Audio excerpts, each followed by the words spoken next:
On 10th of March 1826, Thomas Munro, the governor of Madras Presidency, submitted a detailed survey to the British government. This survey not only shocked the British government in India, but also the government way back in England. What was mentioned in that survey?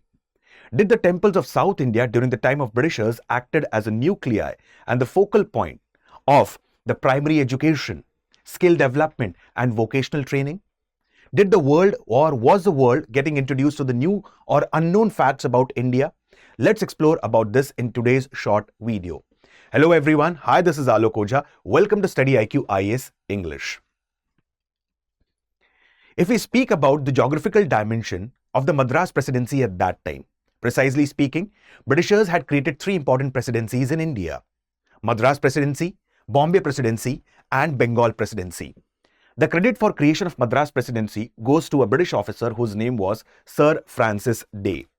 The credit for creation of Bengal Presidency goes to Sir Job Charnock. Apart from this, the dimension, if we speak about the geographical dimension of the Madras Presidency, it extended from the Ganjam district of Odisha and covered the major part of South India, or precisely we can say it covered the entire part of South India. Now, as per the report, the population was approximately 1 crore 28 lakhs and there were approximately 12,498 primary schools. In fact, the district collector of Mangalore, he did not submit the report and many hilly regions were also not covered. Apart from this, there are many other astonishing facts mentioned about the report that was submitted.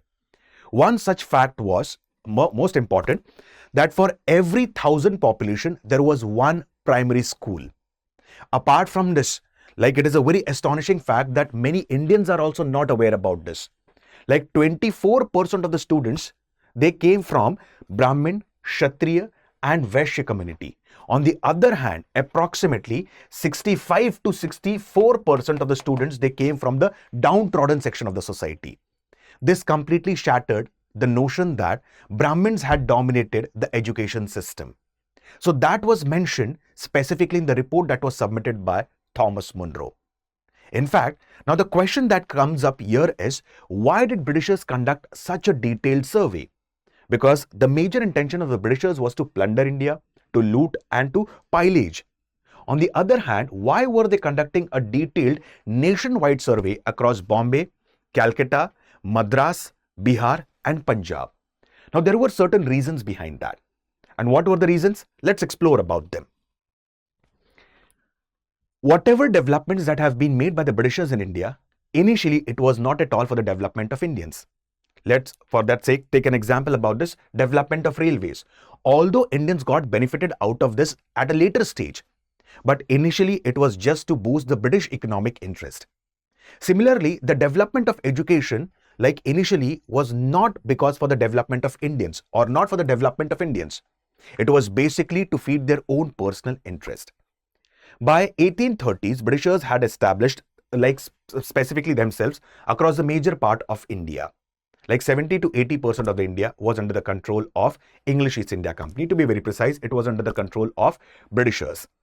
And now they wanted to specifically fill the British coffers way back in England. And for that purpose, they required to educate Indians. Why now Britishers are interested in educating Indians? Because Britishers are requiring the people who will assist them in maintaining the accounts and running the administration. Simple words, to do the clerical jobs. Apart from this, they wanted Indians to help them in lower rung of the administration. And if they get the officers or the British personnel from England, that would be an expensive affair. So why don't we start educating Indians in India itself, so that a class of English-speaking Indians could be created?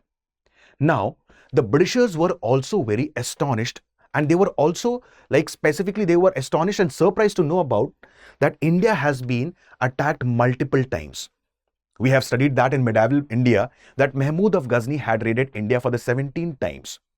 Apart from this, Qutbuddin Aibak, who laid the foundation of slave dynasty in India as a part of Delhi Sultanate, there was a person at that same time whose name was Bakhtiyar Khilji.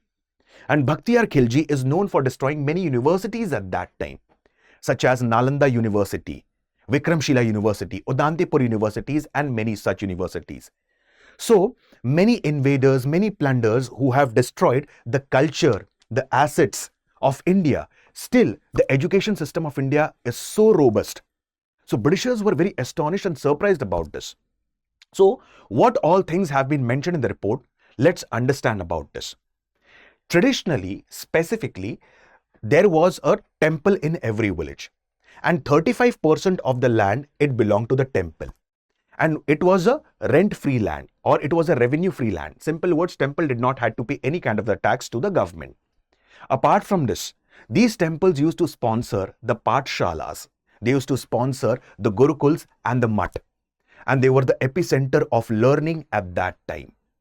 Apart from this, the different festivals, different rituals, then the salaries to the teachers were paid out of the temple revenues. It is said that previously, going to the school or attending the primary education on the 5th day of the 5th month of the 5th year was considered auspicious. And the families used to send their boy child to the primary schools which were attached to the temples at that time. Simple words, gurukuls, mutt and the pathshalas. Precisely speaking, like it was a tradition that at least the boy child should be given education for 3 years until unless he learns to read, write and do the basic calculation. The girl child was given the education in the homes itself. Apart from teaching the Vedas and Upanishad, students were also taught the local literature that was written on the palm leaves. In fact, there were different libraries to assist the students which was referred as Saraswati Bhandar. Okay, that was referred as Saraswati Bhandar. Like there were many temples in which Anna Prasadam was also given to the students, which is nothing but like today we have midday meal scheme. So at that time, as a part of the Gurukuls and the Pathshala, students who were attending the schools, they were given the specifically Anna Prasadam. Apart from this, there were delivery nurses who were attached to the temple and the salaries was paid out of the temple revenue. Apart from this, temples also, they gave food and shelter to the pilgrims.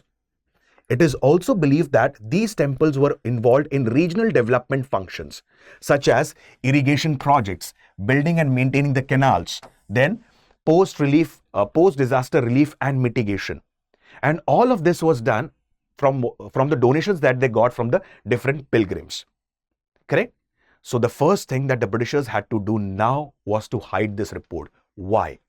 When all this thing was happening in India, what was the status of primary education in England? In fact, Britishers did not have their own education policy way back in England.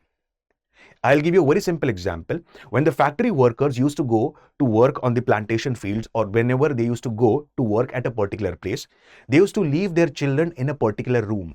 And that room was referred as school. From there comes the word school. In fact, a person who was not fit to go or person who was not fit to work as a factory worker or on the plantation fields, it is believed that that person, he used to teach the children in the school.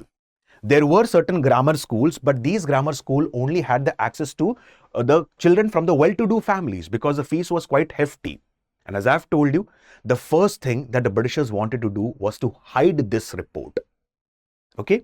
Now, when Britishers, they established themselves properly in India, what did they do?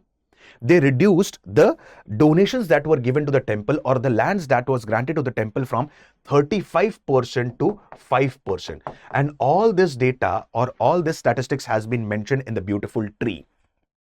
So they have reduced this grants from 35% to 5% so that the temples could stop sponsoring these pathshalas, gurukuls and the mutt.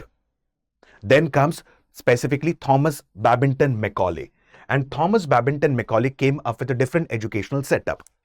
Like in Charter Act 1813, Britishers had decided that they are going to spend 1 lakh rupees every year for the purpose of educating Indians. Now comes the controversy that how to educate the Indians. And that controversy was referred as Anglicist Orientalist controversy. Anglicists believe that we want Indians by blood and color of their skin, but by their manners, morals and etiquettes, they should be complete Englishmen. On the other hand, Orientalists had a very different belief. They had a belief that initially we will educate the Indians in their mother tongue or local language. And with the passage of time, we will start educating Indians in the English language. Finally, English language was given more importance in comparison to the Oriental languages. It is said that this policy or this approach of the Britishers had completely destroyed the primary education setup in India.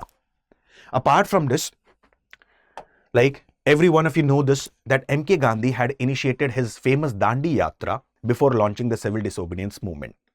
And when M.K. Gandhi had launched the civil disobedience movement, Britishers had arranged a series of roundtable conferences in London.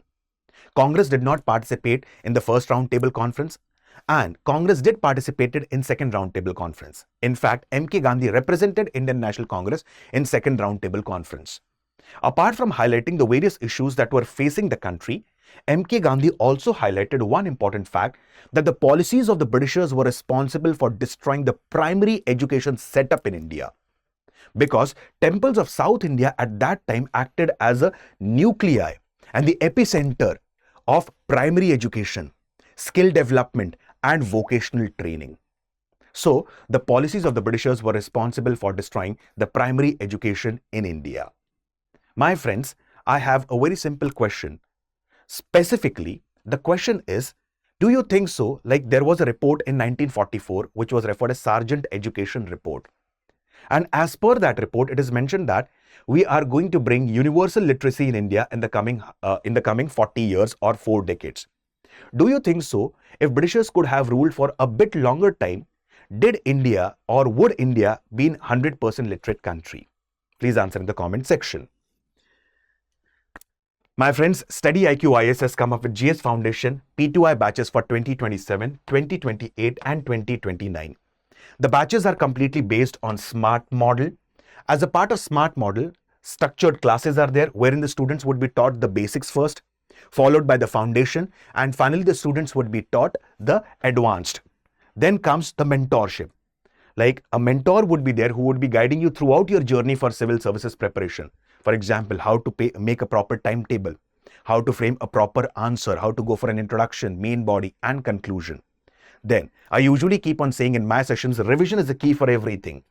Rather than going for multiplication of resources, one should go for consolidation of resources and multiple revisions. So, the batch it's basically starting on 27th of June. It's a complete English medium batch and it's a morning batch. The prices for the batches are starting at 11,999. So, if you use the code Alok Live that is flashing on your screen, specifically you will get a discount on the courses that you purchase. I repeat the code Alok Live. With this, I'll stop my words for the day. Thank you and have a very nice day. Jai Hind.